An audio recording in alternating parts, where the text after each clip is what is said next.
surga itu ada sebuah pintu yuqalu lahu ar-rayyan. Namanya adalah pintu ar-rayyan. Fa innahu li wa ana ajzi bih. Karena puasa itu untuk aku, kata Allah Subhanahu wa taala. Kalau ada yang ngejek kita, ucapkan apa? Inni shaim. Itu sungguhnya aku orang yang puasa. Itu kebaikan akan dilipat gandakan 10 bahkan sampai 700. Kamin shaim atau rubba min shaim, rubba shaimin laisa min siyamihi ilal ju wal atash. Ya, atau kama qala sallallahu alaihi wasallam. Berapa banyak orang yang puasa tapi tidak mendapatkan apa-apa dari puasanya kecuali hanya haus dan lapar. Bismillahirrahmanirrahim. Assalamualaikum warahmatullahi wabarakatuh. Waalaikumsalam warahmatullahi wabarakatuh. Alhamdulillahi rabbil alamin wa bihi nasta'in wa ala umuri dunya waddin. Wassalatu wassalamu ala asyrafil anbiya'i wal mursalin wa ala alihi wa sahbihi ajma'in, amma ba'du. Rabbi shrah li sadri wa yassir li amri wa halul 'uqdatam min lisani yafqahu qawli. Subhanaka la ilma lana illa ma 'allamtana innaka antal alimul hakim. Rabbi yassir wa la tu'assir wa tamim bil khair. Alhamdulillah, kepada teman-teman semuanya, kita kembali lagi ke obrolan pinggir kolam. Kali ini insyaallah kita akan membahas hadis dari sebuah kitab, yaitu kitab Al-Marja' Ar-Rabih fi Sawabil Amalis Shalih yang dikarang oleh Al-Hafidz Imam Ad-Dimyati. Insyaallah kita akan membacakan beberapa hadis yang berkaitan dengan puasa.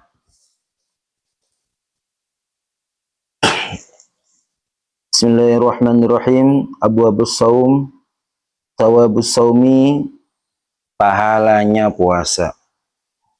Wa an Sahal bin Sa'id, dari Sahal bin Sa'id radhiyallahu anhu, anin Nabi, dari baginda Nabi sallallahu alaihi wasallam, qala, beliau bersabda, inna fil jannati baban, sungguhnya di surga itu ada sebuah pintu yuqalu lahu ar-rayyan. Namanya adalah pintu ar-rayyan. Yadkhulu minhu shaimuna yaumal qiyamah. Akan masuk orang-orang yang ahli puasa di pintu tersebut, dari pintu ar-rayyan, ya, ke pintu ar-rayyan pada hari kiamat kelak. La yadkhulu minhu ahadun ghairuhum. Tidak akan masuk, ya, seorang pun selain daripada orang-orang yang ahli puasa. Jadi pintu ar-rayyan ini hanya dimasuki oleh orang-orang yang ahli puasa. Fa idza dakhalu ughliqa.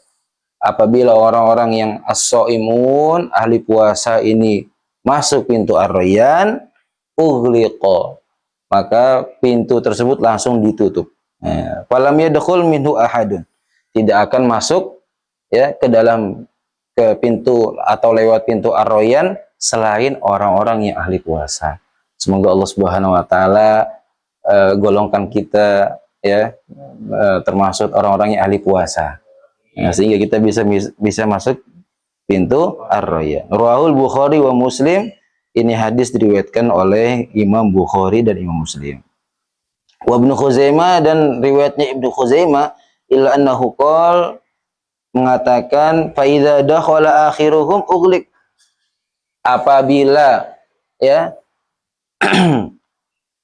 orang yang terakhir masuk pintu ar-rayyan, sudah masuk, ini yang paling terakhir sudah memasuki pintu ar-rayyan, ughliqa, maka pintunya langsung tertutup.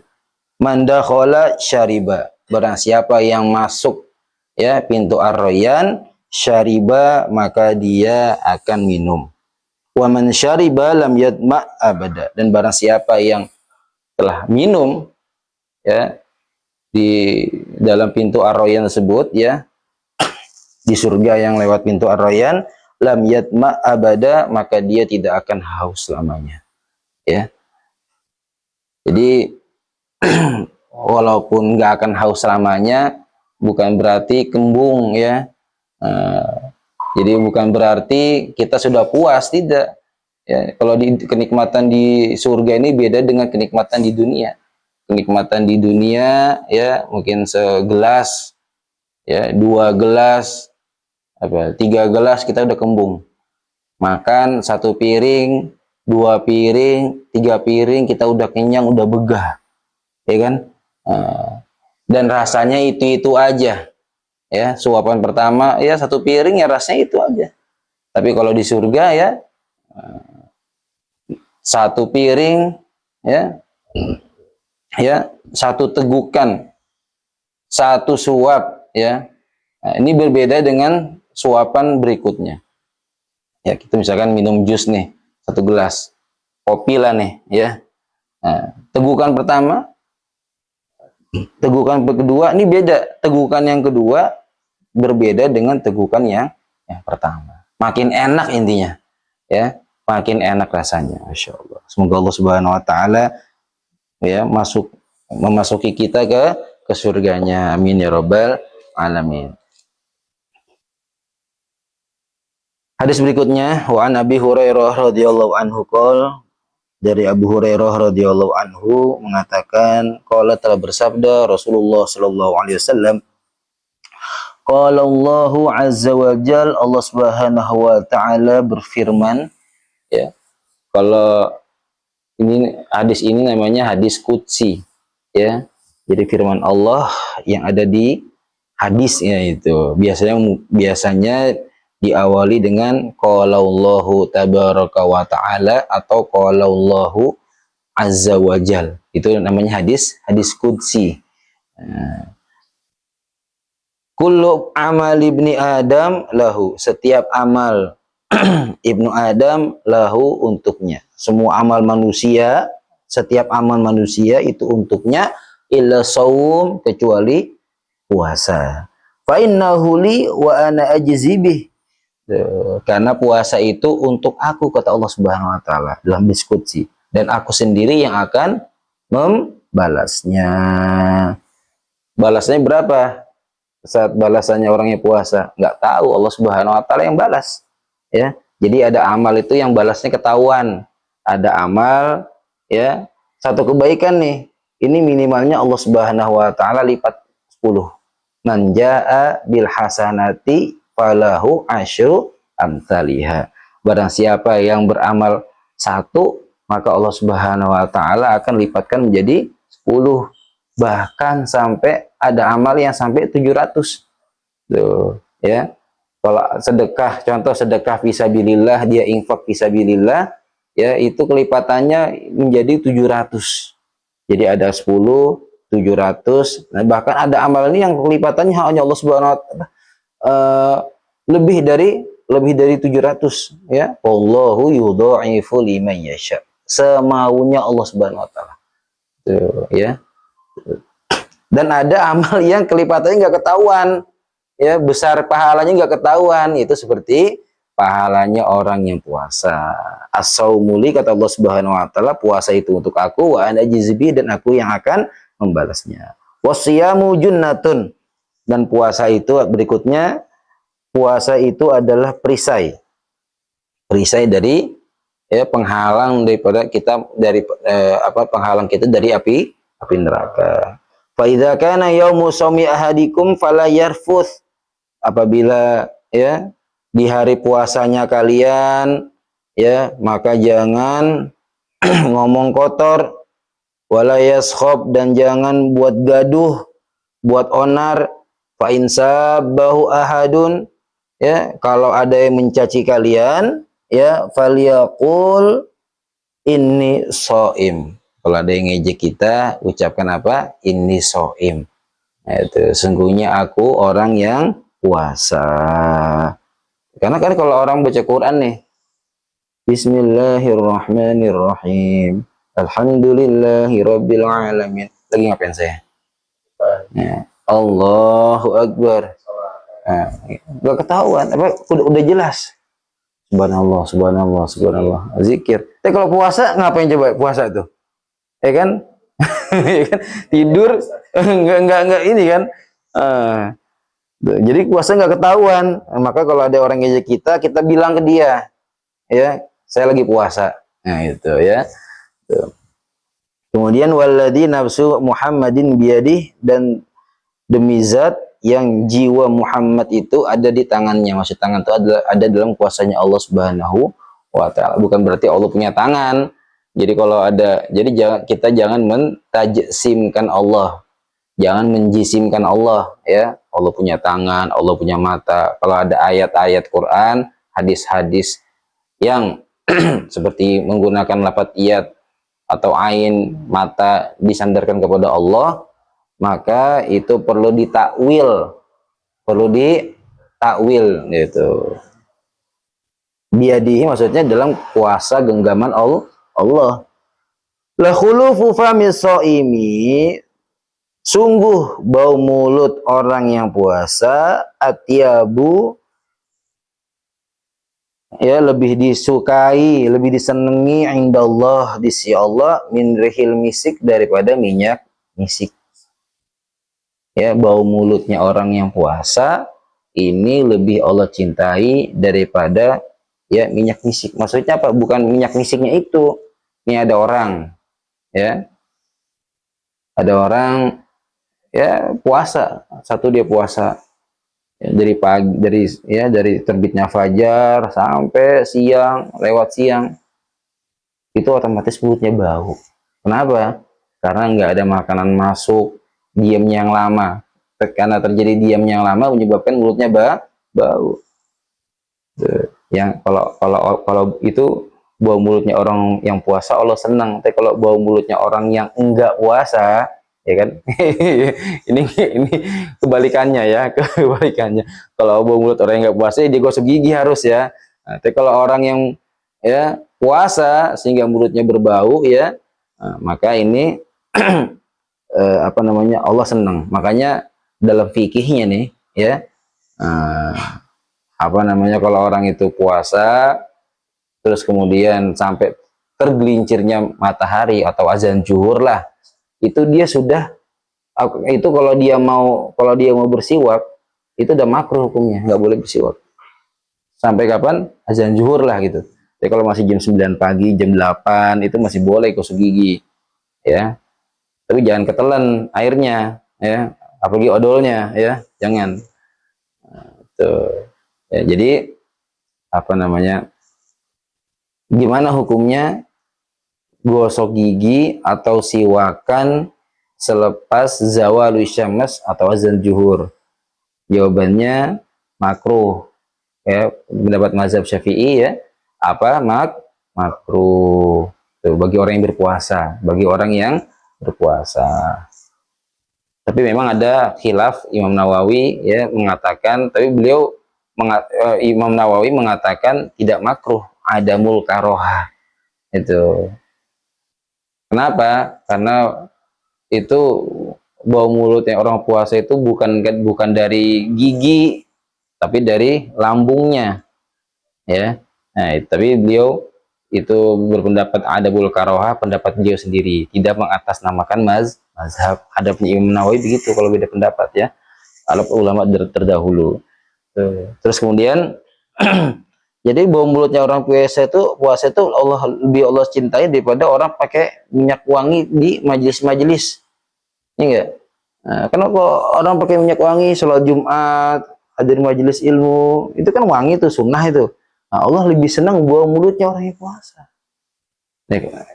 Maka guru kami Syekhuna Uzairun Taufil Abdillah, ketika kita ngaji dulu, ya, di pondok, ya, di Ponpes Al-Fatah Temboro, memberi tamsilan kayak orang silat, ya, bela diri. Itu kalau apa namanya, kotor-kotoran, dia berani jatuh, ya kan, dia berani gerak guling-guling, kira-kira senang nggak pelatihnya? Suhunya senang nggak kira-kira? Iya. Tapi kalau latihan silat nggak mau jatuh, takut kotor, ya kan. Udah rebahan aja di rumah, ya kan, di kasur, ya. Jadi seperti itu, ya. Jadi kenapa bau mulutnya orang puasa itu lebih dicintai oleh Allah Subhanahu wa taala daripada apa itu namanya? Orang yang pakai minyak misik ya di majelis-majelis atau gimana. Ya karena seperti itu. Tuh. Lanjut kemudian lisaimi farhatani. Bagi orang yang puasa itu ada dua kegembiraan, yafrahuhuma yang ia gembira dengan keduanya. Apa aja yang kegembiraannya? Yang pertama di dunia, yang kedua di akhirat. Tuh. Yang pertama idza aftara fariha bi fitrih. Ya. Apabila dia berbuka ya, azan maghrib, maka dia gembira dengan puasanya. Ya, kalau orang yang di mana-mana nih, di mana-mana kalau orang puasa azan maghrib itu seneng, bahkan dinanti-nanti. Makanya yang azan nih muazin-muazin di masjid-masjid itu harus ya tahu diri, sadar ya. Jangan-jangan Anda ini ditunggu oleh RT, se-RT, sekampung di kampung kalian, warga kalian ya. Kenapa? Kadang-kadang kan orang kan patokannya masjid. Muazinnya azan maghrib dia malah minum es doger dulu. Cincau, ya kan? Makan gorengan. Udah 5 menit udah kenyang baru dia azan. Ya walaupun zaman sekarang ada TV kan gitu ya. Ya. Jadi seperti itu. Kalau orang itu azan, kalau orang itu puasa, azan sebenarnya nggak Ramadan aja sih, puasa apa aja. Itu kalau azan maghrib pasti seneng. Tapi nanti kalau buka puasa bersama sama teman-teman, jangan lihat muka masing-masing teman kita.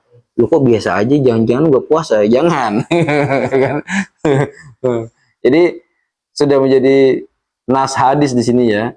Nabi kata apa namanya dalam hadis qudsi ini disebutkan kalau orang itu puasa ya, maka dia akan gembira ketika berbuka. Tuh. Tapi kalau kita nggak puasa nih, azan maghrib, coba gimana? Biasa aja kan? Beda kalau kita puasa itu. Nah, itu. Terus kemudian kegembiraan berikutnya adalah wa idza laqiya rabbahu fariha bisaumih.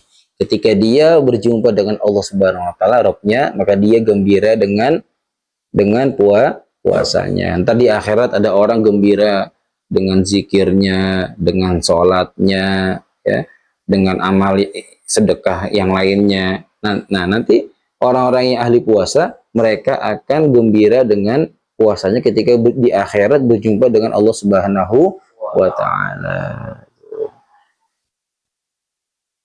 Rawahul Bukhari wa Muslim. Nah, ini hadis diriwayatkan oleh Imam Bukhari dan Muslim. Terus kemudian walafduhu fi ihda riwayatihi, ada lafadznya Imam Muslim di salah satu riwayatnya, kullu amal ibni Adam, ini tulisan hadisnya, kullu amal ibni Adam yudha'afu. Setiap amal anak Adam yudha'afu itu akan dilipat gandakan. Al hasanatu asyru amsalihha ila sab'i mi'ati dhifin. Satu kebaikan akan dilipat gandakan 10 bahkan sampai 700 ya, sampai 700. Tuh bayangin tuh. Wasaumu qala Allah taala illa siyam, Allah mengatakan kecuali puasa ya, kecuali puasa tuh. Puasa tuh bukan 10, bukan 700. Berapa saat wallahu alam fa innahu li wa ana jazibih, kata Allah dalam diskusi ini ya. Karena puasa itu untuk aku dan aku sendiri yang akan membalasnya. Ya da'u syahwatahu wa ta'amahu min ajli. Dia meninggalkan syahwatnya, dia meninggalkan makannya min ajli, karena aku, kata Allah Subhanahu wa taala. Yang tadinya makan boleh, yang tadinya syahwat nih dilampiaskan nih kepada istri ya, kalau kepada nih pacar, ini nggak boleh, mau puasa nggak boleh, gitu kan. Nah, ini kepada istri nih yang tadinya boleh dipegang-pegang, ya kan. Nah, yang boleh tadinya boleh jima ya, ketika bulan Ramadan, ketika puasa, puasa apa saja sebetulnya ya. Tapi kalau bulan Ramadan ini ya lebih nggak boleh lagi ya. Apa nggak boleh tuh. melampiaskan syahwatnya kepada istrinya. Terus kapan Sat? Malam bisa. Malam bisa tunggu malam tuh. Nah, tuh. Jadi dia tinggalkan syahwatnya, makannya karena aku. Ya, itu lafadznya Imam Muslim. Ada tambahan seperti itu. Ya, ini mana hadisnya terusannya sama seperti yang di atas. Lisoimi farhatani, bagi orang yang puasa itu ada dua kegembiraan, farhatun inda fitri, kegembiraan ketika berbuka, wa farhatun inda liqa'i rabbih, dan gembira ketika berjumpa dengan Rabbnya. Wala khulufu famisoim, adapun dan sungguh bau mulutnya orang yang puasa atyabu indallah min rihil misik, lebih dicintai oleh Allah Subhanahu wa taala daripada minyak misik ya. Alhamdulillah, itu tadi dua hadis ya yang kita dengarkan sama-sama tentang puasa. Ya, tentang puasa. Ini bulan Rajab, 2 bulan lagi ya berarti ya. 2 bulan lagi kurang dikit ya. 2 bulan lagi lah. Nah, ini sudah masuk bulan Ramadan. Ini ya bulan puasa. Maka kita persiapkan ya, bulan Rajab itu seperti bulan menanam. Bulan Sya'ban seperti bulan menyiram. Ramadan memanennya. Gimana kita kalau memanen kalau kita nggak nanam sebelumnya? Ya, bahkan bulan Rajab ini kita perbanyak amal, tingkatkan amal, karena termasuk arba'atun asyurul hurum yang kata Nabi. Ya, salasun sardun wa wahidun fardun, 3 beruntut. Apa itu? Zulqa'dah, Dzulhijjah, dan Muharram. 1 menyendiri yaitu bulan Rajab. Ya, maka kita semangatkan lagi. Kalau orang-orang dulu itu di dalam kitab Madza fi Sya'ban itu ya, Imam Abu Said Muhammad ya, itu jelaskan bulan Rajab ya, apalagi Sya'ban, itu mereka sudah menutup toko-toko mereka. Udah nggak jualan lagi, ngapain? Orang-orang dulu nih, bukan sekarang. Ibadah, baca Quran ya. Ini kita persiapkan untuk menyambut datangnya bulan suci Ramadan. Kita bergembira ya, karena bulan Ramadan ini bulan yang istimewa. Tapi ini bulan Rajab juga istimewa juga ya. Bulan dimuliakan, salah satu bulan waktu yang Allah Subhanahu wa taala melipat amal ibadah kita ya. Mungkin itu saja pembahasan pertemuan kali ini, semoga ada manfaatnya dan semoga ada berkahnya, dan kita selalu disehatkan, diberi taufik hidayah oleh Allah Subhanahu wa taala. Amin amin ya rabbal alamin. Ya. Oh, baru tutup udah nanya nih. Iya, boleh. Mau nanya dong, gitu. Iya. terkait puasa. Kan ada yang bilang ya, kalau puasa itu bisa menahan nafsu, menawan hawa nafsu, Iya. kan? Terus kenapa bisa puasa itu kenapa bisa jadi menahan hawa nafsu, Ustaz? Tuh, terus juga banyak banget kebaikan-kebaikan puasa ya. Salah satunya juga kan bisa penyakit ya, dari penyakit juga kan, buat diet juga ya Ustaz ya. Bener nggak sih Ustaz, itu ada hadisnya gak sih gitu? Oke, itu aja sih Ustaz, terima kasih. Ya, menarik sekali pertanyaan Bu Roni ini, Masya Allah. Jadi puasa itu ya, kenapa bisa menahan nafsu kita, syahwat kita? Karena kita lapar. Gitu. Ini ada sinkron juga nih dulu dalam kitab Al-Minah Husaniyah, itu dijelaskan ketika Allah Subhanahu wa taala menciptakan makhluknya yang bernama nafsu, ya, nafsu itu makhluk, maka Allah mengatakan kepada nafsu, ya, man ana, kata nafsu, man anta, jawabannya, siapa kamu? Dibaik lagi, ngeledek gitu. Maka ini nafsu diceburkan di neraka 1000 tahun, diangkat lagi, ya, ditanya man ana, kata nafsu, Allah nanya kepada nafsu, man ana, kata nafsu, man anta, siapa kamu? Ya, maka nafsu ini diceburin lagi ke neraka 1000 tahun. Tapi nggak dikasih makan, nggak dikasih minum, lapar, gitu ya. Kemudian setelah 1000 tahun diangkat lagi.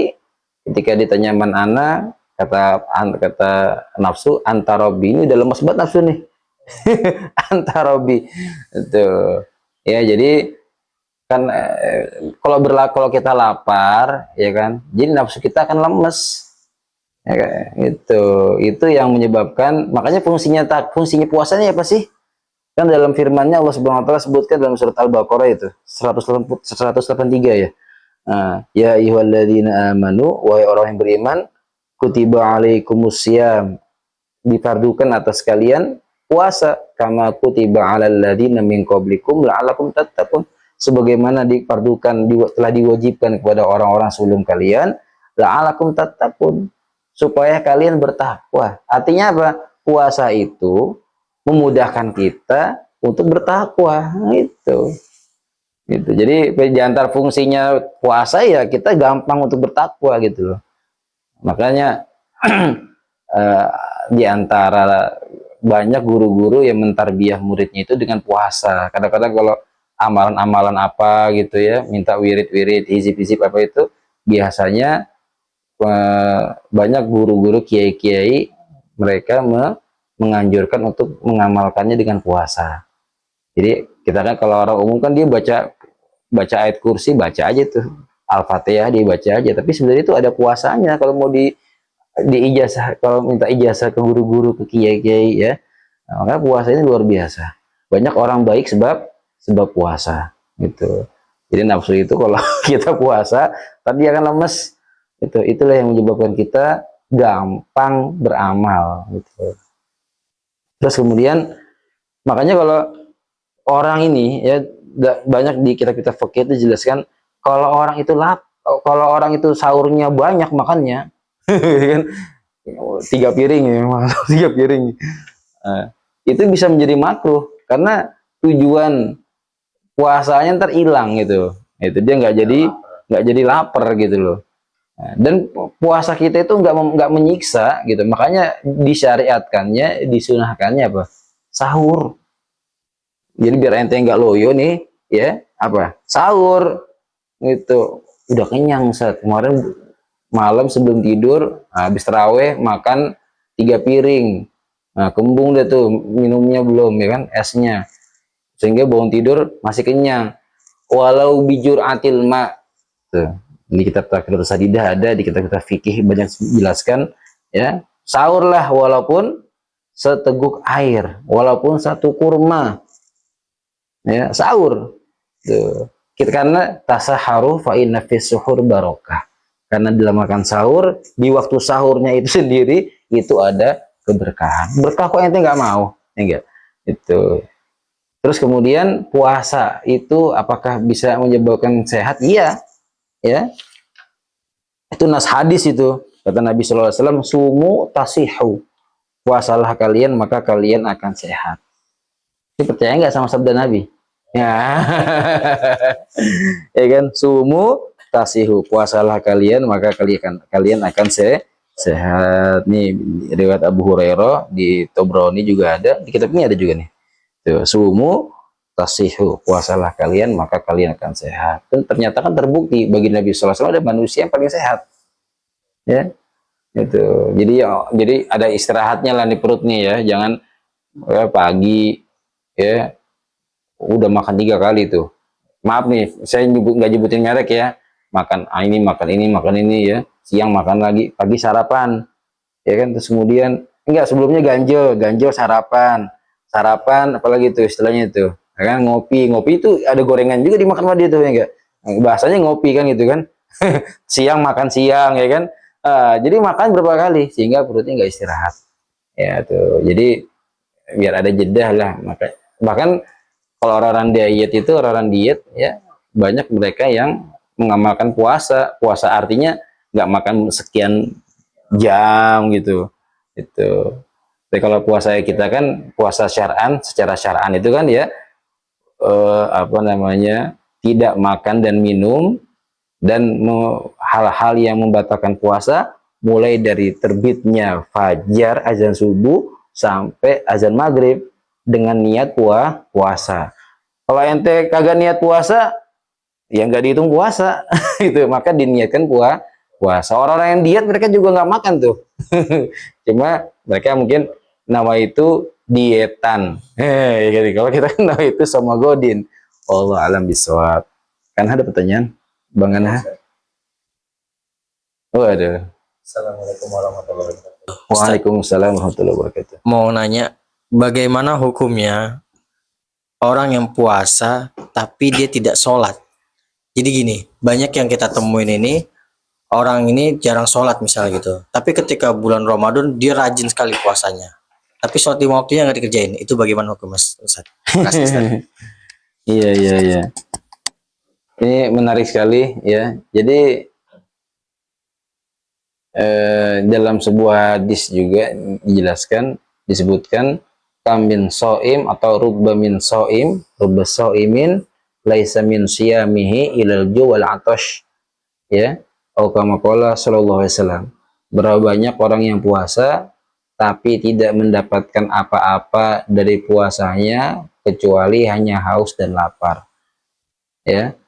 Seperti maka dalam bab puasa itu ada istilahnya mufatirot, ada yang namanya istilahnya muhbitot. Ada yang puasanya batal, ada yang pahalanya yang batal. Puasanya tetap sah, tapi pahalanya hangus atau berkurang. Tuh. Ya kalau kita puasa, makan, minum, ya itu jelas puasanya batal. Tapi kalau puasa dia maksiat, puasa nggak sholat, tidak sholat itu adalah maksiat besar itu. Ya makanya Imam Zahabi dalam kitab Al-Kabairnya dia menyebutkan termasuk dosa besar adalah tarikus sholat. Orang yang meninggalkan sholat atau tarkus sholat, meninggalkan sholat. Ya. Kalau tarkus sholat meninggalkan sholat, kalau tarikus sholat orang yang meninggalkan sholat, itu bahaya besar, ya. Jadi kalau gibah saja itu bisa menyebabkan pahala kita berkurang, ya. Berbohong itu menyebabkan pahala puasa kita berkurang, apalagi tidak sholat. Ini kadang-kadang orang ngeremehin nggak sholat, ini ngeremehin sholat ya. Masya Allah, man ahana alaih sholat fahuwa indallahi ahwan, kata Rasulullah. Barang siapa yang meremehkan sholat, maka dia sungguhnya di sisi Allah Subhanahu wa taala remeh. Ya, jadi apa namanya, puasanya rajin tapi sholatnya nggak rajin, itulah penjelasannya. Ya sama aja bodong kalau orang bilang itu ya. Cukup ya. Ya mungkin sebenarnya kalau mau dibahas banyak lagi di pembahasannya, cuma karena waktu memisahkan kita, ya. Dari saya mohon maaf bila mana ada keliru kata atau kata yang tak berkenan atau mungkin penjelasannya yang belum bisa dipahami, ya. Mohon maaf walafu minkum. Kita tutup dengan doa kifaratul majelis. Subhanakallahumma wa bihamdika asyhadu an la ilaha illa anta astaghfiruka wa atubu ilaik. Wassalamualaikum warahmatullahi wabarakatuh. Waalaikumsalam.